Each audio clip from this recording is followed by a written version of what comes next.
오동환입니다. 마태복음 7장 21절 되겠습니다.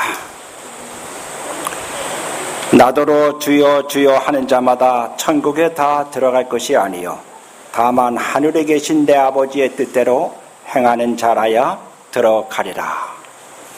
오늘 시간을 이렇게 배려해 주신 장로님 감사를 드립니다. 제가 집은 기뢰에 살고 있으면서도 기뢰교회 방문은 아주 희소했습니다. 금년 1월 첫 번째 안식일에 한 번 왔고, 그 다음에 두 번째 한 서너 번 있다가 몇 달 있다가 다시 한 번 왔고, 그 다음에 오늘 세 번째 오는 것 같습니다. 그래서 오늘 오면서 내가 혼자 연구했었던 것을 좀 얘기했으면 좋겠다 하고 장로님한테 말씀을 드리니까 장로님이 흔쾌히 허락을 해 주셨습니다. 감사합니다. 우리가 교회에 나오게 된 가장 중요한 이유 중에 한 가지는 예수님이 살고 계신, 예수님이 계신 천국에 가서 예수님과 함께 영원토록 사는 것이 그 목적입니다. 어느 교회 가든지 상관이 없이 뭐냐면 그 목적은 하늘에 가는 것입니다. 천국에 가는 거예요. 고등학교 학생들이 고등학교 3학년을 마치고 그 다음에 대학 가기를 원하는 사람들은 대학에 합격되는 것이 그 목적입니다. 그래서 고등학교 3학년 자녀를 가지고 있는 사람들은 상당히 바쁩니다. 그리고 그 자녀의 눈치를 매우 훑어보고 있습니다. 어떻게 하면 이 자녀가 서울대학교에 연세나 고려대학교에 들어갈 수 있을까 하고 아주 노심초사하고 있는 것입니다. 제가 원주 삼육고등학교 교편을 잡았을 때는 그건 40년 전입니다. 그리고 그 다음에 교편 생활한 지가 한 10년 정도 됐습니다. 원주 삼육에서 제가 2년 교편 잡고 서울 삼육에서 8년을 잡고, 그리고 난 후에 이 교편 생활에서 나하고는 이 성격이 잘 안 맞겠다. 그래서 제가 필리핀에 가서 의학을 다시 공부해가지고 의대로 졸업하고 한국에 와서 지금 치과 의사를 하고 있습니다. 그런데 제가 그거 하면 고등학교 3학년 학생들을 가르칠 때 주로 고3, 고2를 제가 가르쳤는데 주로 고3 학년을 가르칠 때는 어떻게 하면 우리 반 학생들이 대학교에 많이 들어갈 수 있을까? 그 당시에는 수능고사가 아니고 예비고사라고 불려집니다. 예비고사에 합격된 사람만이 대학에 진학이 돼요. 그런데 어느 날 아무리 가르쳐도 수학이 별로 없습니다. 그래서 뭐냐면 제가 처음으로 삼육학교에서는 처음으로, 아마 사회학교에서도 처음일 것입니다, 야간 자습을 시켰습니다. 그 당시 원주 삼육에서 야간 자습을 시킬 때는 밤 12시까지입니다. 그리고 그 당시 내가 총각이었기 때문에 밤 12시까지 학생들과 같이 있어도 상관이 없었어요. 집에 들어갈 필요가 없었으니까. 그래가지고 밤 12시까지 학생들을 붙들고 공부시키는데 그 중에서 30명 가운데 10명을 추렸고 10명 가운데 10명을 2달 동안 아주 힘차게 공부시켜가지고 그 다음에 그 해에 시험 봤는데 원주 삼육에서는 여전까지 예비고사에 합격한 사람이 단 한 명도 없다라고 나한테 얘기하는 사람이 누구냐면 이종직 선생이었습니다. 근데 이종직 선생이 그렇게 하면서 나한테 고3을 맡기고 가면서 한 명만 합격을 시키면 대단한 성공이다, 그렇게 이제 저한테 얘기를 했어요. 그래서 제가 뭐냐면 한 명이 아니라 서너 명은 해야지, 그리고 10명을 추려가지고서 아주 열심히 공부를 가르쳤어요. 그때 뭐냐면 가르칠 때 시험에 나올 수 있는 것만 골라서 가르치는 겁니다.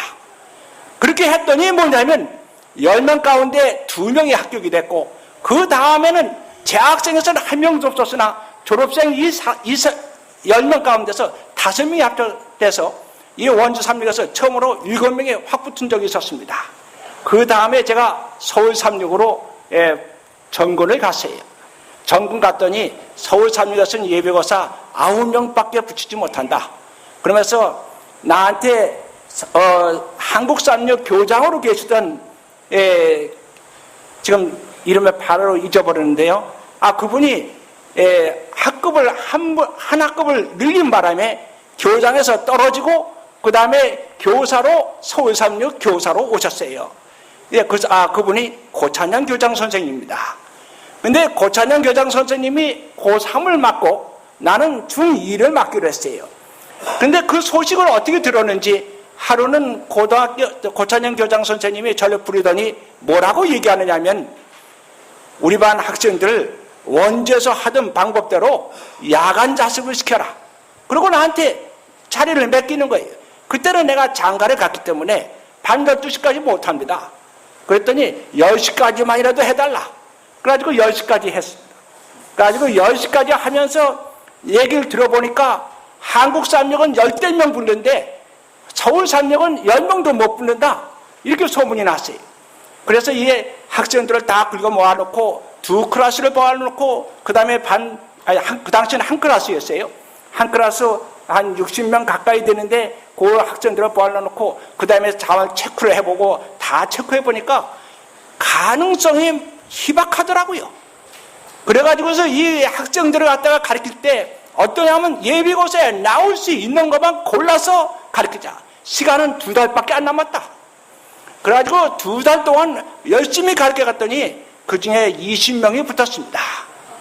그래가지고 그 다음에는 40명 붙고 그 다음에는 60명 붙어가지고 제가 36대학교 김종화 학장님한테 초청을 받았어요. 그러면서 뭐라고 얘기하냐면 그 학생들 가운데서 좀 좋은 학생들을 우리 36대학으로 보내달라. 그래서 좋은 학생들을 36대학에 보내는 것은 내가 어렵습니다. 그러나 학생들을 많이 보내주겠습니다. 그러나 하이 클래스에 속하는 몇 학생들은 36대학교 보낼 수 없습니다. 그랬더니 나한테 불만이 많습니다. 그 이유는 내가 아주 하이 클래스 학생들을 안 보내는 이유가 뭐냐면 그 당시까지만 해도 고등학교 학생들 입학을 원해서 중학교에 가지고 국어를 하고 다녔어요. 그래서 저는 일과 끝마치고 그 근처에 있는 중고등학교, 중학교에 가서 학생 좀 보내달라고 쫓아다니고 사정을 했던 일이 기억이 났습니다. 그래서 저는 뭐냐면 그렇게 하지 말고 학생들을 인류대학에 보내게 되면 서울대학에 보내게 되면 학생들은 제절로 올 것이다. 그러면 내가 가서 사정 안 해도 될 것이다. 그래가지고 그 다음에 학생들은 학교는 자동적으로 이름이 날 것이다. 그러고 난 후에 공부를 몇 사람을 골랐습니다. 공부 잘하는 사람을 골라가지고서 그 다음에 그 학생들한테 시험 나올 만한 것만 골라가지고서 이게 한번 해봤어요. 그랬더니 서울대학교에 3명 들어갔습니다. 그 다음에 2명 들어갔고 그 다음에 또 3명 들어가고 그래가지고 제가 있는 데는 계속적으로 서울대와 연대를 서너 명씩 계속 들어갔습니다. 그래가지고 이 경기도에서는 명문고등학교 그러면 서울 36고등학교로 이름이 딱 나왔어요. 그랬더니 뭐냐면 한국 36에 있었던 학생들 중에서 공부 잘하는 몇 학생들이 서울 36으로 전부 오기 시작하는 거예요. 그 다음에 학생들이 많이 몰려오기 시작해가지고 우리가 중학교에 가지고 국어를 안 해도 됐더라 하는 것입니다. 이 학생들이 그 다음에는 60명씩 붙으니까 이 학생들 나머지 학생들은 전부 다 36대학으로 보냈어요. 그래서 이 36대학으로 가가지고서 지금은 목사님 될 사람들이 참 많습니다. 지난 해까지만 해도 제가 있었던 원주 새하늘교회 목사 박인봉 목사님도 제 제자입니다. 지금 중소합회에 있는 황충관 목사님 여러분 아시는지 모르겠어요. 황충관 목사님이 한국연합회 목회부장 하셨죠. 그분도 제 제자입니다. 그러면서 뭐냐면 선생님이 그렇게 하지 않았으면 우리가 대학교 가지도 못했을 거다 이렇게 얘기합니다. 근데 그 당시는 제가 참 매를 많이 든 사람이었습니다. 공부를 안 하면 머리는 좋은데 공부를 안 하는 학생들이 있어요. 그랬더니 애누리 없이 제가 매를 쳤습니다. 공부 아주 잘하는 사람은 매 안 쳤어요. 그 다음에 학교 안 가겠다고 저한테 얘기하는 사람들은 안 쳤어요. 그런데 공부 잘하기만 하면 열심히 하기만 하면 될 사람들은 반드시 쳤습니다. 그런데요, 내가 왜 이 이야기를 하느냐? 지금이요, 우리는 하늘대학에 들어갈 때가 됐습니다. 하늘나라 들어갈 시기가 매우 급박하게 됐다고 하는 것입니다. 이럴 때 하늘나라에 들어갈 수 있는 방법에 대해서 우리가 구체적으로 알고 있어야 한다는 것입니다. 그런데 이것을 갖다가 구체적으로 가르쳐주지 아니하면 우리는 천국에 갈 수가 없다고 하는 것입니다. 이 여러분이 천국에 들어가서 예수님과 같이 영원히 살기를 원하시면 우리가 하나님께서 가르쳐주신 그 방법을 잘 연구하시기를 바랍니다. 우리에는 아주 유능한 교사가 계십니다. 서울에 5대 명문고등학교가 있습니다. 그 다음에 5대 사립으로 명문고등학교가 있어요. 제가 있을 때 그랬어요. 지금은 그것이 싹 없어졌지만. 그래서 서울에서는 10개의 명문고등학교가 있었는데 이 10개의 명문고등학교가 서울대, 연대, 고대를 다 잡고 앉아있습니다. 제가 양정고등학교는 5대 사립고등학교 중에서 넘버1입니다. 그 다음에 배재고등학교지요. 제가 양정고등학교 들어갔을 때 제가 수원 북중을 다녔어요. 운동이라 하는 것은 내가 안 해본 운동이 없었습니다. 공 갖고 노는 것은 다 해봤습니다. 그래서 뭐냐면 학교에 우리 아버지가 이제 2달도 안 남고 우리 아들이 고등학교를 제대로 갈 수 있나 하고 우리 담임 선생님을 찾아왔어요. 그래가지고서 우리 담임한테 얘기를 쭉 들어보더니 뭐라고 얘기하면 선생님의 아들은요, 운동하면 운동대학 하지만 체육대학은 가능하시나 그 당시 체육대학 없었습니다. 거긴 가능하나 아무 대학도 들어가지 못합니다. 왜 그러냐? 성적이 저 밑바닥입니다. 그래가지고서 그걸 듣고 그 다음에 우리 아버지가 와가지고 실제 한번 나를 테스트 해봤더니 영어를 전혀 못하는 거예요. 수학도 전혀 못하고.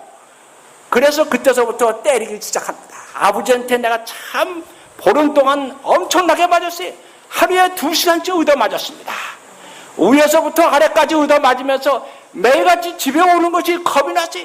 그래서 뭐냐면 어떤 방법으로 아버지의 매를 피할 수 있을까? 그래가지고서 연구한 것이 뭐냐면은 외자, 국어책이고 영어책이고 수학책이고 사후외자. 그런데 뭐냐면 영어책을 외울 수 있는 방법이 없어요. 영어니까. 그래서 뭐냐면 친구한테 가서 영어 밑에다가 한국말로 써라. 그래가지고 싹 쓰고 난 후에 그걸 싹 외고 그 다음에 그걸 싹 지우고 그 다음에 아버지 앞에서 그냥 책 안 보고 싹 외워버렸어요. 그랬더니 안 때리더라고요. 예. 그 다음서부터 뭐냐면 외우기 시작하는 거예요. 막 외우기 시작했어요. 보름 동안 얻어맞고 난 후에 보름 동안은 외우기 시작했습니다. 엄청나게 외워가지고 그 중학교 영어책 교과서 싹 외웠고 수학책 싹 외웠고 국어책 싹 외워버렸습니다. 그 다음에 아버지가 원서를 갖고 와서 나한테 주는데 그 원서가 뭐냐면 유명한 고등학교 5개를 갖다가 갖고 왔어요.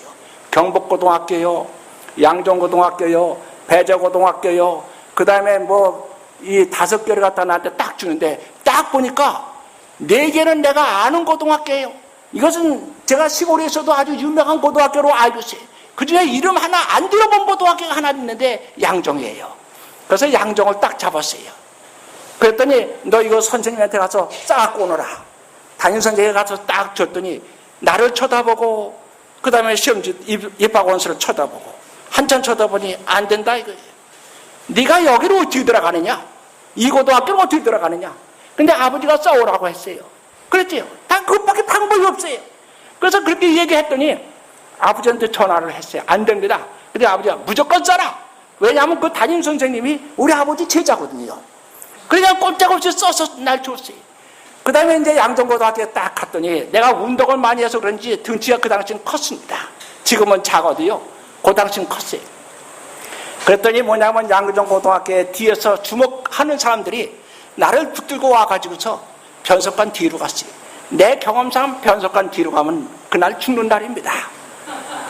그래가지고서 양정고등학교 그 학생들한테 쌀쌀 빌었어요. 제발 봐달라고. 이 촌놈 여기 가서 시험 한번 보려고 그랬는데 시험도 못 보고 얻어맞으면 되겠냐. 그러면서 좀 싹싹 봤더니 이거 필요 없다. 얘 때려주지 말고 그냥 넘겨주자. 그러더니 한 녀석이 뒤에서 주머니에서 시험지를 하나 딱 끄집어내는데 이렇게 두꺼운 시험지를 딱 나한테 줘요. 이거 우리 중학교에서 모의고사 시험 본 건데 너 한번 봐라. 그러면서 나한테 딱 준 거예요. 그 당시는 뭐냐면 외지에 왔었던 그 학생들에게는 편파적으로 한 클래스만 뽑습니다. 7클래스 뽑는데 6클래스는 본교생이고 외지에서 오는 학생들은 한 클래스 뽑아요. 근데 60명 뽑는데 외지에서 오는 학생들 숫자를 보니까 660명이 왔어요. 그래서 내 실력은 가당치가 않다. 이제 떨어졌다. 이렇게 생각했어요. 그런데 뭐냐면 그 아버지한테 배웠던 것이 무조건 외기. 그 시험지 갖고 가서 집에 가서 하루 동안에 싹 다 외워버렸어요. 그 다음에 그 다음날 아주 시험 보니까는 거기서 다 나왔더라고요.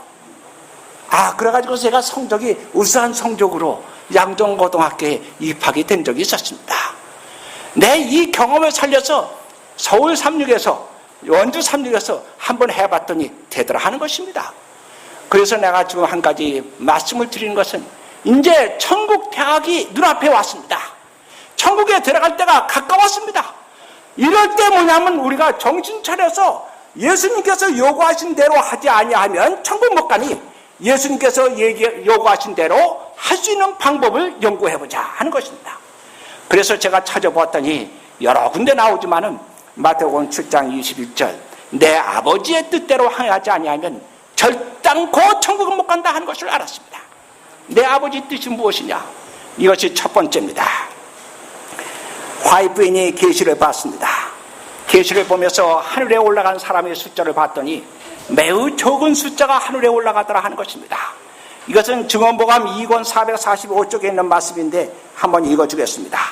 화이트인이 내가 본 바에 의해서 진리를 믿는다고 공언하는 사람들 중에 겨우 몇 명만 구원을 받게 될 것이라고 진술하였다.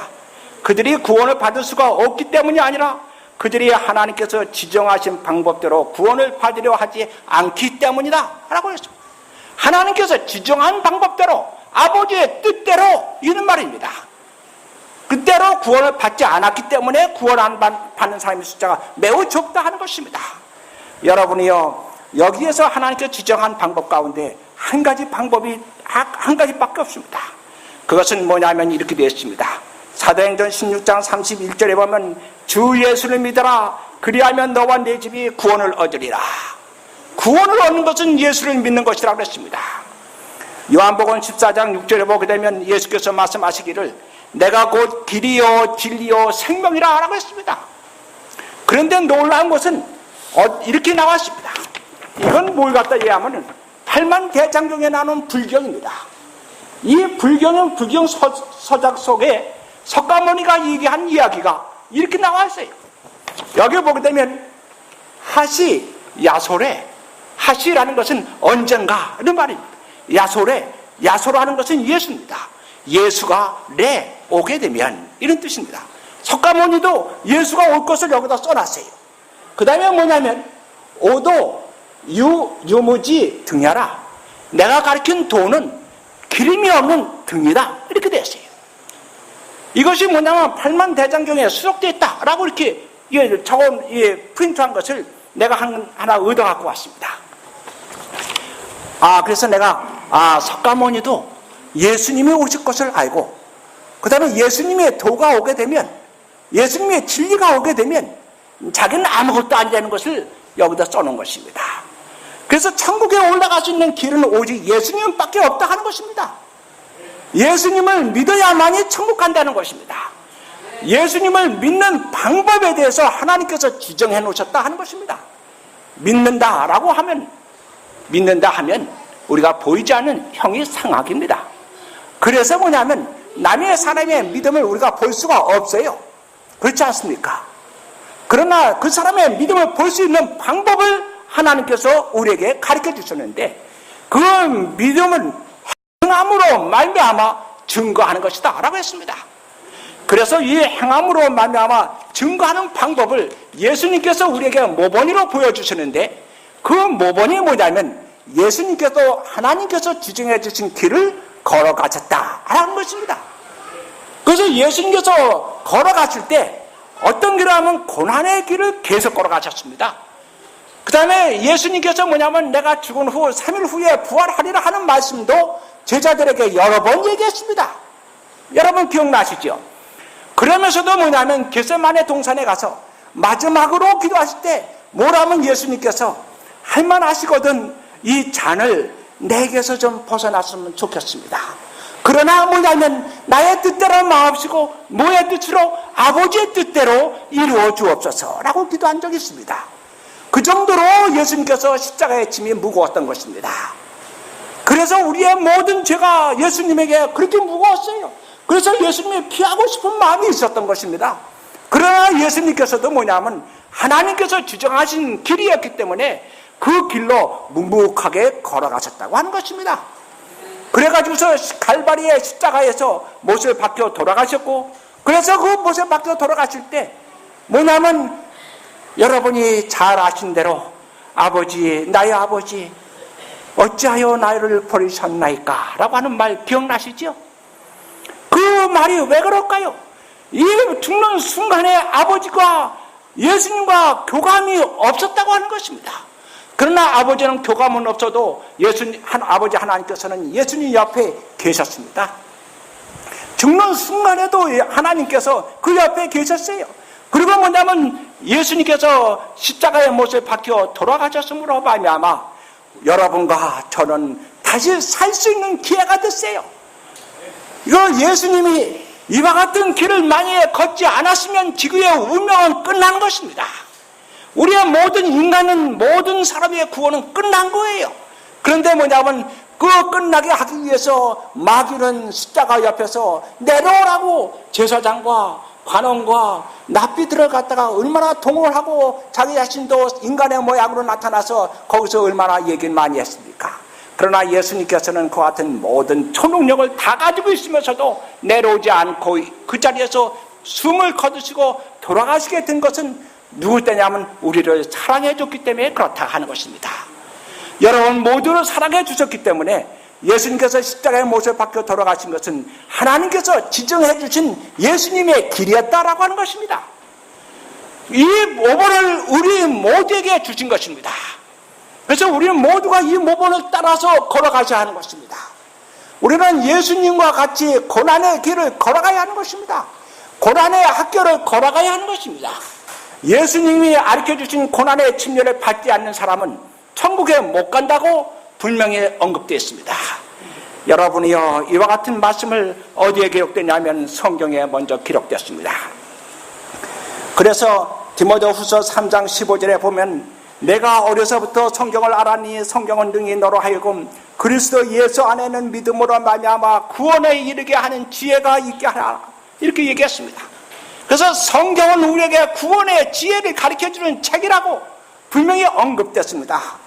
대전투 88쪽에 보게 되면 하나님께서 성경은 우리에게 지정해 주신 책이라고 했습니다. 그래서 성경은 하나님께서 우리에게 지정해 주신 책이다. 성경은 또 뭐냐면 우리가 천국에 올라갈 수 있는 교과서라고 했습니다. 성경은요. 그래서 이 교과서를 잘 보셔야 돼요. 이 교과서를 보다가 어려운 점이 있으면 하나님께서 우리에게 참고서를 주신 책이 또 있는데 그것은 예언의 신입니다.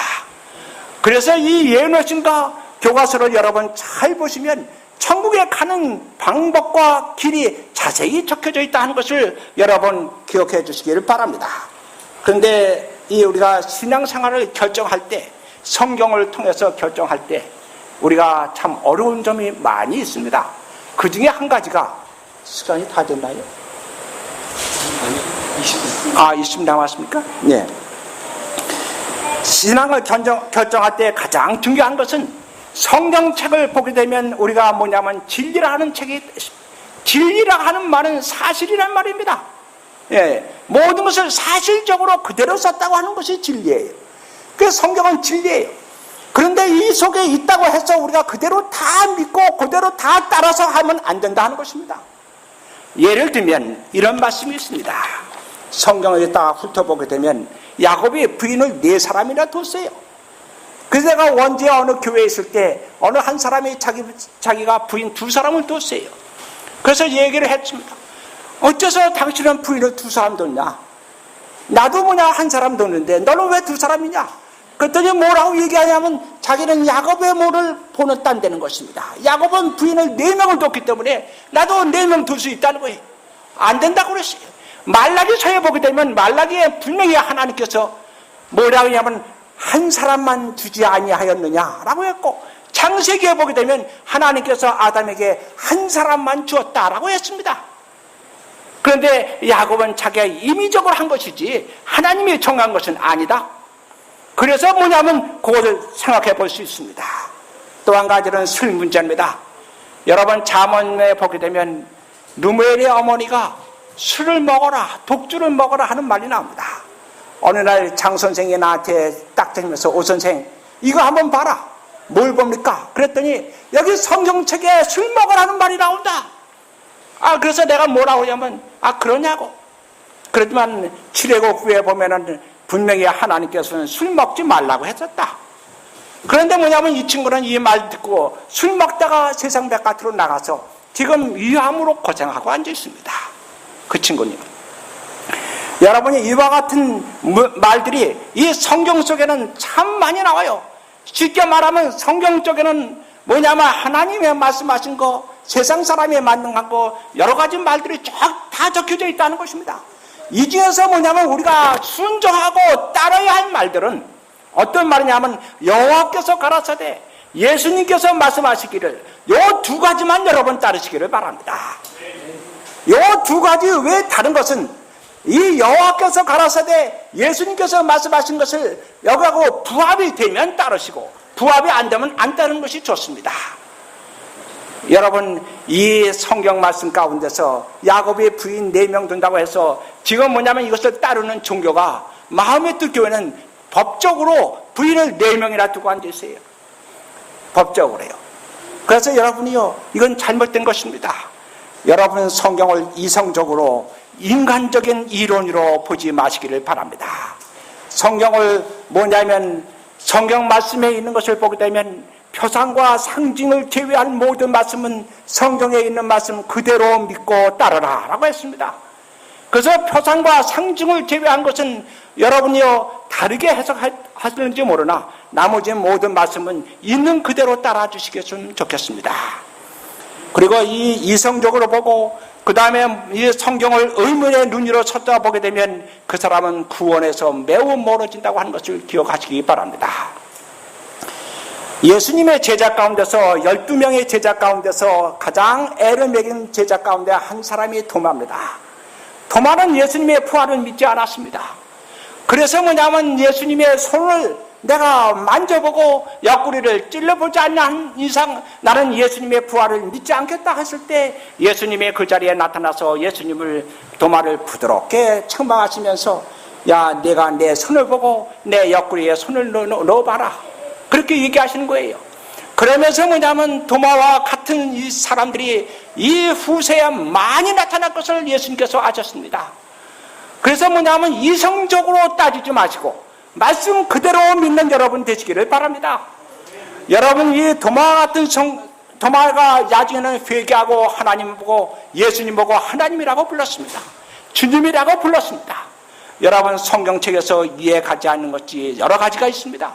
그 중에 뭐냐면 도마와 같은 부활 문제, 또 한 가지는 말만 가지고도 창조하는 문제, 이건 도대체 이루어지지 않는 것입니다. 아까 어느 집사님이 말씀하시길 백부장의 믿음 매우 좋은 것입니다. 그래서 뭐냐면 백부장처럼 말씀만 하옵소서 그러면 우리 하인이 낫겠습니다 하는 것처럼 여러분 말씀만 하옵소서 그러면 내가 주님의 말씀대로 순종하겠습니다 하는 여러분의 믿음이 되시기를 간절히 바랍니다. 그 다음에 또 한 가지는 니고데모에게 말씀 주신 것입니다. 니고데모와 밤중에 예수님과 더불어 얘기했을 때 나중에 예수님께서 네가 이 땅의 일도 잘 모르는데 내가 하늘의 일을 너한테 가르쳐줄 때 네가 이해하겠느냐. 쉽게 말하면 예수님은 하늘에 계시면서 아버지 하나님과 함께 계셨고 성령 하나님과 함께 계셨습니다. 그리고 서로 얘기하셨습니다. 일도 세 분이 다 같이 하셨습니다. 그래서 예수님은 뭐냐면 성령 하나님을 보신 분이고 말씀하신 거 같이 얘기하시고 의논하신 분이었습니다. 이 성령 하나님을 예수님을 보셨은 거예요. 그 예수님이 이 지상에 와서 마태복음 28장 19절에 아버지와 아들과 성령의 이름으로 너희는 침례를 주고 라고 하는 말씀을 주셨을 때 이것을 그대로 믿어야 하는 것입니다. 예수님이 말씀하셨으면 그대로 믿으셔야 돼요. 근데 예수님의 말씀하실지라도 믿어서는 안 된다 하면 안 되는 것입니다. 이것은 구원이 없는 것입니다. 여러분이 예수님의 말씀하신 그 말씀을 그대로 믿으시는 여러분 되시기를 간절히 바랍니다. 그 다음에 또 두 번째는 하나님을 아는 자가 영생을 얻는 것입니다. 하나님을 아는 자. 여러분 잘 아시다시피 뭐냐면 요한복음 17장 3절에 보게 되면 영생은 그 유일하신 참 하나님과 그의 보내신 자 예수 그리스도를 아는 것이라 라고 했습니다. 그러면 이 안다라고 하는 말은 요한복음 1장 4절에 보게 되면 안다라고 하는 말은 곧 하나님의 말씀을 그대로 실천하는 것이다 라고 했습니다. 다시 말하면 실천함으로 인해서 내가 그것을 알았고 내가 행동함으로 인해서 믿음을 증거하는 것입니다. 근데 뭐냐면 믿음은 갖고 있다 하면서 연금을 안 된다든지 믿음을 갖고 있다 하면서 11조를 안 된다 한다면 그건 믿음 없는 것입니다. 그 다음에 믿음을 갖고 있다 하면서도 뭐냐면 안식일을 안 지키면 그건 믿음이 없는 거예요. 그래서 믿음이 있다고 하는 증거는 하나님께서 말씀하신 것을 그대로 실천하는 것입니다. 여러분 그와 같은 사람이 되시기를 간절히 바랍니다. 그 다음에 이와 같이 하나님의 말씀을 그대로 실천하고 행동하게 되면 자동이 뭐가 따르냐면 환난과 고난이 따라오게 된다 하는 것입니다. 여러분이 아픈 사람 없습니까? 여러분 고난당한 사람 없습니까? 고통당한 사람 없습니까? 이 모든 고난과 고통은 하나님 말씀에 순종하다 보면 사단이 옆에서 고통을 주는 것입니다. 여러분 아시는지 모르지만 2년 전에 저는 이 기뢰 집에 살고 있었는데 그 기뢰 집이 벼락이 떨어져가지고 번개불에 의해서 3시간 반 동안 타서 전 집이 없어져 버렸습니다. 그래서 저는 뭐냐면 집이 없어지고 난 후에 하나님 감사합니다. 하나님 예수님이 집이 없지 않습니까? 예수님이 집이 없는 경험을 저에게 주셔서 감사합니다. 두 번째는 욥이 벼락을 맞지 않았습니까? 욥이 받았던 그 벼락을 저에게도 주셔서 감사합니다 그랬어요. 그리고 잘 지나가는 것입니다. 그런데 뭐냐면 집은 다시 지어질 가능성은 없어져요. 그러나 언젠가 하나님께서 주시겠지 하고 믿고 살고 있는 것입니다. 근데 하나님을 믿는 백성들은 항상 고난과 환난이 닥친다 하는 것입니다. 여러분 가운데서도 왜 내 병은 안 고쳐주지? 그러면서 뭐냐면 아야야야 하고 있어요. 그래서 난 옆에서 뭐라고 얘기하면 아야야 하지 말고 거기다 아짜자고 예자를 붙여라. 아플 때마다 예수님 찾아라. 아플 때마다 주님 찾아라. 그러면 뭐냐면 병이 날 수 있다. 이게. 주님을 찾아야지 아차 찾으면 안 되는 거예요. 그래서 여러분 모두가 뭐냐면 환난을 겪을 때마다 하나님께서 나를 사랑해 주시는구나. 저는 교회를 여러 군데 다니면서 이 기획교회가 하나님의 축복을 받았구나 하는 것을 내가 느낍니다. 하나님의 축복이 있으니 이런 환난이 오지요. 이 환난 속에서 여러분이 견디시는 분, 여러분 모두가 구원이 있을 것입니다. 여러분이 이 환난을 잘 넘겨가시도록 해주시기를 바랍니다. 초기문집 보게 되면 하나님께서 그의 사랑하는 자녀들에게는 아무런 이유가 없는데도 환난과 고통을 주신다 하겠습니다. 그래서 그 환난과 고통이 왔을 때 이것을 이기는 방법은 기도하는 방법, 감사하는 방법, 그 다음에 찬양하는 방법밖에 방법이 없습니다. 그래서 뭐냐면 여러분 어려울 때마다 주님을 찾으시는 여러분 되시기를 바랍니다. 그 다음에 네 번째로 하나님께서 우리에게 지정해 주신 방법은 성령이십니다. 요한복음 3장 5절에 보게 되면 너희들이 성령으로 나지 아니하면 하나님 나라에 들어갈 수 없느니라 라고 예수님께서 말씀을 주셨습니다. 그래서 성령으로 나지 아니하면 지금은 뭐냐면 여러분이 잘 아시다시피 이른비는 벌써 내렸습니다. 이른비는 여러분이 잘 아시다시피 초대교회에서부터 시작해가지고 지금까지 이른비가 여러분 마음속에 떨어지고 있는 것입니다. 이제 앞으로 떨어질 것은 늦은 비가 오게 되어 있습니다. 이 늦은 비가 여러분에게 올 때 여러분 모두가 늦은 비 성령 받아서 천국 백성이 되고 하나님이 인을 받는 여러분 되시기를 간절히 바랍니다. 그 다음에 계명을 지킵니다. 하나님께서는 우리에게 하나님의 백성으로서 하늘의 법을 지키라고 했습니다. 하나님의 법은 바로 계명이라고 그랬습니다. 그래서 마태복음 19장 17절에 보게 되면 내가 생명에 들어가면 계명들을 지켜라 하는 것입니다. 이 계명을 여러분 잘 지키시길 바랍니다. 제가 원주에 있으면서 여기저기 다니고 서울에서 있으면서도 여기저기 다니면서 보니까 많은 사람들이 안식일날 예배는 잘 드려요. 예배 마치고 그 다음에 집에 갈 때는 전부 다 집에 가지고서 다시 문을 열어가지고 그 다음에 약국을 열고 병원문도 열고 그 다음에 여러 가지 일을 하고 있는 것을 봤습니다. 그것은 안식일을 지키는 것이 아닙니다. 하나님께서는 출애굽기 31장 13절에 분명히 말씀 주시기 위해서 안식일은 금요일 해 질 때서부터 시작해서 토요일 날 해 질 때까지가 안식일이고 이 날은 주의 날이라고 그랬습니다. 이 주의 날을 여러분 우리가 침범해서는 안 되는 것입니다. 옛날 고대에서는 뭐냐면 거룩한 장소가 딱 있어가지고 범죄한 사람이 그 장소에 들어가기만 하면 이 잡으러 온 사람이 그 안에 들어가지는 못하고 있습니다.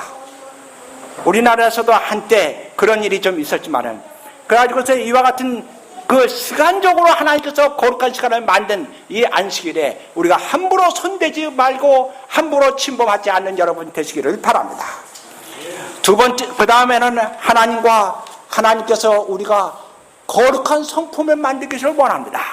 예수님의 성품을 만드시기를 원합니다. 이것은 절대로 혼자서는 이루어지지 않습니다. 그래서 반드시 뭐냐면 두 사람 이상이 있어야 돼요. 그래서 하나님께서는 결혼 제도를 허락하셨습니다. 그래서 부부간에 서로 문제가 생겼을 때 그 문제가 생긴다 할지라도 이것이 점점 승화되고 변화돼서 서로 좋은 관계로 이루어질 수가 있습니다.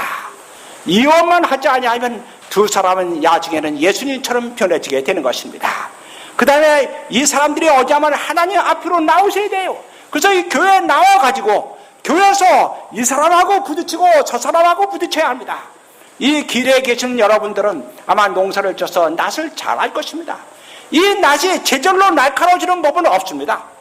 이 낫을 날카롭게 갈려 하면은 반드시 숫돌이 필요해요. 숫돌하다가 잘 가르면 숫돌도 이쁘게 되고 낫도 날카로워지거든. 양쪽에 다 쓸모있게 되는 것입니다.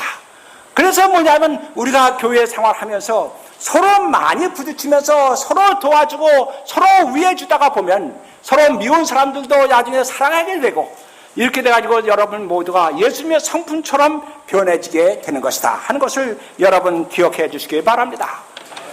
그리고 이 교회에서는 또 한 가지 제일 중요한 것 중에 한 가지는 장로님들입니다. 장로님들과 목사님들은 이 구약 성경하고 신약 성경하고 이게 분리시키려고 하는 것인데 사실은 구약의 하나님이 신약의 예수님이십니다. 예언의 신에 보게 되면 구약에 있는 모든 여호와 하나님이 다 예수님이에요. 다 그리스도입니다.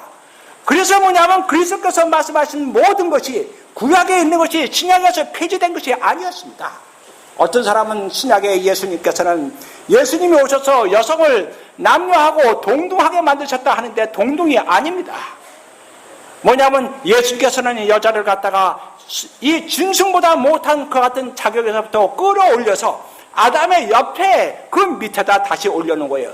창세기 2장에 3장에 말씀하셨던 그 같은 수준으로 다시 만들어 놓으신 것입니다.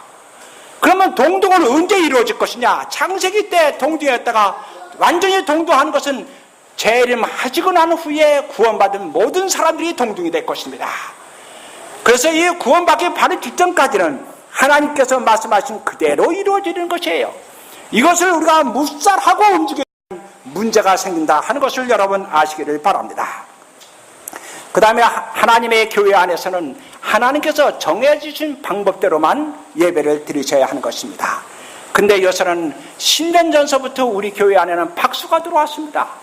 근데 내가 이 박수에 대해서 연구를 해보니까 뭐냐면 주님께서는 박수를 인정하지 않으시겠다 하고 그 다음에 증언복음 4권 317쪽에 보게 되면 목사가 박수를 받고 찬양을 받는 것은 그가 성령에 영향하여서 말씀했던 증거가 아니다 라고 했습니다. 그 다음에 또 한 가지는 놀라운 말씀 가운데서는 이 하위부인 가운데서 이런 말씀을 하셨습니다. 하위부인은 미혹하는 영이 교회에서 박수를 유도한다 라고 했습니다. 그러다 보면 사단이 유혹한다는 소리죠. 그래서 저는 이 교회에서 이 박수를 안 쳤으면 좋겠다 하는 것입니다. 그 다음에 하나님께서는 우리에게 이 성품적으로 품성적으로 좋은 방법으로 할 수 있는 것은 매일의 생활의 의무다라고 하는 것입니다. 그것이 바로 뭐냐면 경건한 생활이다라고 하는 것입니다. 성경에 나타난 계명들을 충실하게 지키고 세속적인 육에 따른 욕망을 버려 오로지 하나님께만 봉사하는 생활 태도를 말하는 것. 그분은 모든 사람의 매일의 의무를 근실하게 이행할 것을 요구하신다. 요한복음 1권 205쪽에 있는 말씀 되겠습니다. 그래서 여러분의 성품이 뭐냐면 매일의 의무를 통해서 매일같이 말하고 행동하고 생각하는 것에 따라서 여러분이 예수님처럼 닮아가시는 여러분 되시기를 간절히 바랍니다. 또 한 가지는 하나님께서는 우리에게 예물을 요구하십니다. 그 예물은 여러분이 잘 아시는 대로 우리가 도적이 되면 천국 갈 수가 없습니다. 그렇지 않습니까? 도적이 어떻게 천국 갑니까? 말라기서에 보게 되면 하나님께서는 너희는 도적이라고 그러셨습니다. 말라기 선지를. 그 이유가 뭐냐면 11조와 헌금을 내지 않았기 때문에 도적이라고 했습니다. 그래서 하나님과 우리의 관계가 신실하게 이루어지려면 뭐냐면 예물도 하나님께서 지정해 주신 방법대로 여러분 지켜 받으셔야 하는 것입니다. 내야 하시는 것입니다. 그래서 11조 잘 내셔야 되고 헌물을 잘 내셔야 하는데 내 이 헌물이 무엇인가 하고 증언보감 2권을 찾아보니까 그 헌물은 속죄 헌금과 낙헌 예물과 감사 헌금이다 하는 것입니다. 그러면 속죄 연금은 또 무엇인가 하고 살펴봤더니 지금 우리가 뭐냐면 월정 연금 내는 거에 해당이 되는 것이고, 근데 낙헌 예물은 우리가 지금 내고 있는 도로가 헌금되는 거에 해당이 되는 것입니다. 그 다음에 감사연금은 뭐냐면 여러분이 예수님 앞에 나올 때마다 감사연금을 바쳐라 하고 할빈이 말씀을 주셨습니다. 그래서 이 감사연금은 10원도 좋고 100원도 좋고 1000원도 좋고 자기가 원하는 대로 주기적으로 하나님한테 매번 바쳐라. 제가 필리핀에 가고 난 후에 그 다음에 거기서는 의료보험이 없습니다. 한국에서 내가 의료보험이 있기 때문에 병이 나도 안심이 되지만 필리핀에 가지고 홀딱 한번 온 식구가 열병에 걸렸어요. 그래서 제가 의학을 조금 알고 집사람의 의학을 좀 알아서 식구마다 다 민결에 다 꽂아가지고 집에서 해결을 받습니다. 그런데 뭐냐면 나중에 내가 이것을 해결할 수 있는 유일한 방법은 내가 하나님께 감사연금을 바쳐야 되겠다. 그리고 난 후부터 지금까지 내가 큰 병 걸리지 않고 지금까지 있었습니다. 큰 병 걸릴 때마다 하나님께서 고쳐주시더라고요. 큰 병 걸릴 때마다요. 여러분, 그래서 여러분 꼭 부탁하신 것은 하나님께서 지정해 주신 방법을 잘 활용해 주시기를 바랍니다. 그 다음에 가장 중요한 것은 기도하라라고 하는 것입니다. 기도하라. 금년에 제가 두 가지의 큰 축복을 받았어요. 그 중에 한 가지는 뭐냐면 1월달 두 번째 안식일 날이에요. 첫 번째 안식일 날은 여기서 내가 같이 예배 드렸고, 두 번째 안식일 날은 내가 호주에서 과정 공부를 가르치는 도중에 갑작스럽게 병이 저한테 차가워서 제가 뇌경색에 빠졌습니다. 그래서 저희 의사들과 우리 아이들과는 전부 다 뭐냐면 병원에 가라고 하는 거예요. 근데 그래서 난 뭐냐면 병원에 안 가겠다고. 내 이 뇌경색을 내가 하나님한테 맡기겠다. 그리고 하나님한테만 매달리는 거예요. 내가 지금까지 지은 모든 죄를 하나님 용서해 주시고, 내가 이 병 걸린 것을 좀 고쳐주셔서 내가 이 병 고쳐진 것에 대해서 하나님 앞에 찬양을 드릴 수 있고 간증할 수 있게끔 하나님 저에게 병 좀 고쳐주십시오 하고 이 뇌경색에 대해서 열심히 기도했습니다. 보름 동안 기도해도 안 났습니다. 근데 18일 날 하나님께서 저한테 고쳐주신 것을 저의 꿈속에서 제가 봤습니다. 그래서 18일 이후서부터 제가 다시 정상으로 돌아왔습니다. 많은 사람들은 이 병원에 가야만 난다고 하는 것입니다. 그래서 병원은 믿지 마십시기 바랍니다. 병원은 뭐냐면 잘못하면 사람 죽이는 장소입니다. 병원 서서 들어갔다가 누워서 나온 사람 내가 몇 사람 알고 있어요. 그래서 뭐냐면 병원보다도 병 났을 때 제일 첫 번째 찾을 사람은 예수님입니다. 예수님을 찾으시면 예수님께서 언젠간 고쳐주시게 되었습니다. 내 이 병을 왜 안 고쳐주냐 하고 덤벼드리면 그것은 상당히 오래갑니다. 그러나 예수님 고쳐주십시오 하고 수시로 예수님 찾는 분들에게는 예수님이 빨리 고쳐주신다 하는 것을 아시기 바랍니다. 저는 그 같은 병을 뇌경색을 고쳤습니다. 두 번째는 여러분이 잘 아시다시피 며칠 전에 우리 한국에서 장마가 많이 왔습니다. 비가 많이 왔어요. 그렇죠? 우리 병원이 물이 많이 샙니다. 그래가지고 누전이 돼가지고 불이 안 들어와요. 근데 하나님께서 은혜를 주신 것은 불만 안 들어왔지 나머지 선풍기는 돌 수 있게끔 해서 우리가 더위를 좀 해결을 했습니다. 근데 이 불을 좀 들어오게 하기 위해서 전업자한테 전화를 걸었어요. 그랬더니 방수를 먼저 하지 않는 한 우리는 나가서 공사를 못하겠다. 집주인한테 얘기했더니 집주인은 뭐냐면 햇빛이 나야 방수를 하지 어떻게 방수하느냐 이게. 그냥 날씨 좋아야만 하겠다는 거예요. 그래서 나는 이 불이 안 들어오기 때문에 우리 집사람만 눈치를 살살 봤어요. 우리 집사람이 나한테 화를 내지 않을까 하고 나는 늘 걱정을 했는데 하나님의 은혜로 우리 집사람이 나한테 화를 한 번도 내지 않은 것에 대해서 나 참 감사하고 있습니다. 그리고 하루를 지났어요. 그리고 그 다음날 가서 해보려고 했더니 또 안 들어와요. 그래서 이제 아유 안 되겠다. 이제 내일은 전업사 불러가지고 무슨 비상등이라도 들어야 되겠다. 이렇게 하는데 아무리 해도 몇십만 원 될 것 같아요. 그런데 아침에 내가 일어나서 하나님 한번 내가 켜보겠습니다 하고 불을 켜봤더니 불이 쫙 들어오더라고요. 근데 그 다음 그날 비가 쏟아지거든요. 그날도요. 그날도 비가 오더라고요. 그래서 내가 이건 기적이다 이거예요. 하나님께서 나에게 주신 특별한 은혜다. 어떻게 비 오는 날 누전됐다가 비 오는 날 하루도 지나고 그 다음 날 또 켰더니 그 비가 오는데도 불구하고 불은 들어오라 하는 거예요. 하나님께서 우리와 함께 하시면 여러분 기적이 이루어진다 하는 것입니다. 근데 이와 같은 기적은 나만 있는 것이 아니라 여러분 자신에게도 다 있어요. 여러분 모두에게도 있습니다. 그래서 뭐냐면 우리는 항상 감사하는 여러분 되시기 바랍니다. 그래서 여러분 하나님께서 우리에게 주신 말씀 가운데 하나님의 뜻을 우리에게 주셨는데 그것이 뭐냐면 항상 감사하라, 범사에 감사하라 하셨죠. 범사에 감사하라, 범사에 기뻐하라. 그 다음에 또 한 가지 뭐 했어요? 항상 쉬지 말고 뭐하라? 기도하라. 이것이 바로 하나님의 뜻이라고 그랬습니다. 하나님의 백성들은 이것을 함으로 말미암아 여러분 모두가 천국에 들어가시기를 간절히 바라면서 말씀을 마칩니다.